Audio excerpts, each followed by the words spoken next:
नमस्कार मंडळी, आज आपण करणार आहोत वालाची भाजी. वालाची भाजी करण्यापूर्वी 2 दिवस वाल चांगले भिजत ठेवायचे. त्याला चांगले मोड आल्यावर ते सोलायचे. अशा प्रकारे ते सोलून होतात.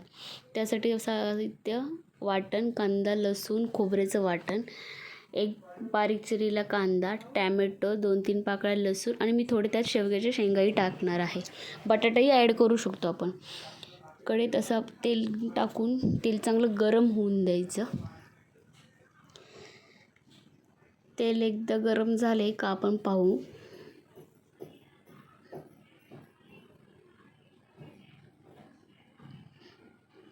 तेल चांगलं गरम झाले की फोडणीही चांगली तडतडली जाते. त्यासाठी तेल चांगलं गरम होऊन द्यायचं. तेल आता आपलं गरम झालेलं आहे. आता आपल्याला जिरे मोहरीची फोडणी देऊ.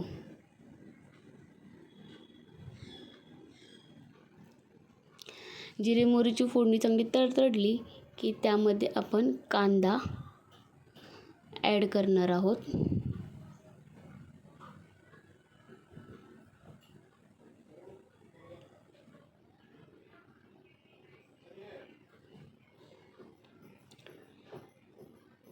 मी यात लसूणचे 2-3 पाकळ्या चांगले टेचून टाकलेले आहेत आणि आपण जो बारीक कापलेला कांदा होता तो टाकला आहे. कांदा चांगला परतून घ्यायचा.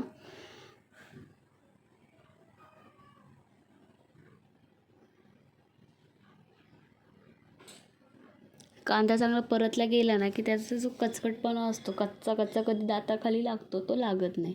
कांदा आपला चांगला परतलेला आहे. आता त्यात आपण टॅमॅटो टाकू.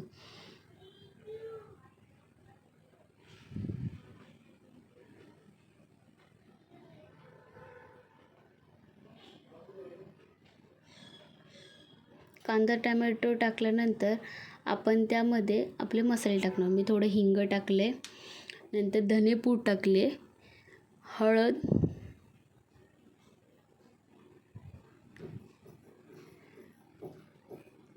थोडा गरम मसालाही ॲड करणार आहे मी. हे सगळं एकत्र झाल्यावर आपण त्या शेवग्याच्या शेंगा ज्या आहेत त्या ॲड करणार आहे. शेवग्याच्या शेंगा या मसाल्यांमध्ये चांगले परतून घ्यायच्या. आता मी गरम मसाला ॲड केला आहे. त्याचबरोबर माझा घरगुती तिखट मसाला आहे जो, तो पण टाकला आहे. तिखट तुम्ही तुमच्या मर्जीनुसार घेऊ शकता.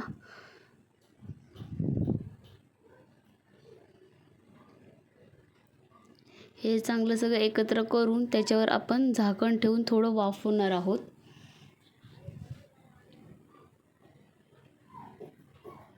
आता यावर मी झाकण ठेवणार आहे, म्हणजे शेवग्याची शेंग चांगली वाफली की पटकन शिजेल.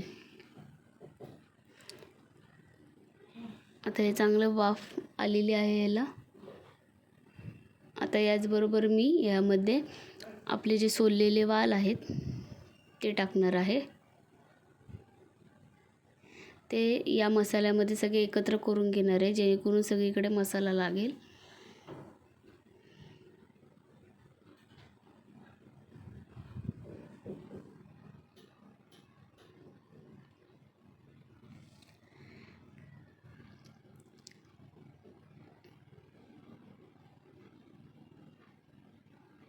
मसाले आपण ज्यावेळेस सगळे टाकत असतो ना, त्यावेळेस गॅस जरा बारीक करूनच ठेवायचा, जेणेकरून मसाले खाली लागत नाही, कधी करपतही नाहीत. मग आता पाणी ॲड केले.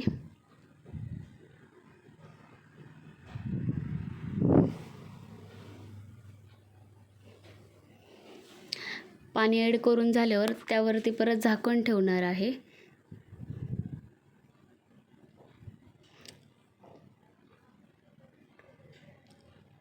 आणि त्या झाकणावरही पाणी टाकायचं, जेणेकरून भाजी पटकन शिजेल.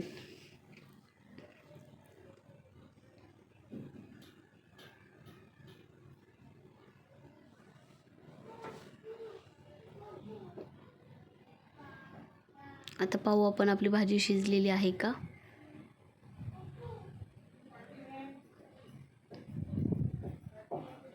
वाल आपले आता हे चांगले शिजलेले आहेत.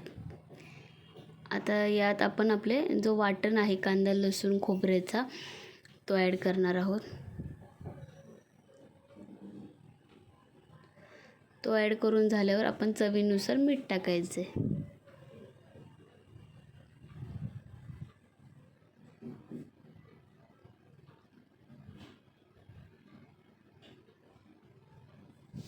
वाटण टाकल्यावर त्याला चांगली अशी उकळी येऊन द्यायची पहिली, जेणेकरून जो वाटण टाकलेला आहे तोही चांगला यामध्ये मिक्स होईल. आता मी मीठ टाकलेलं आहे.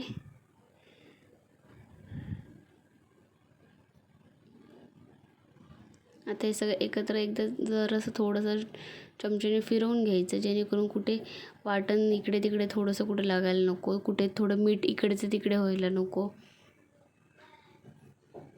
त्याला चांगली अशी उकळ आली आहे आणि आता आपली भाजी तयार आहे. हे आपण आमटी म्हणून भातासोबतही खाऊ शकतो आणि चपातीसोबतही.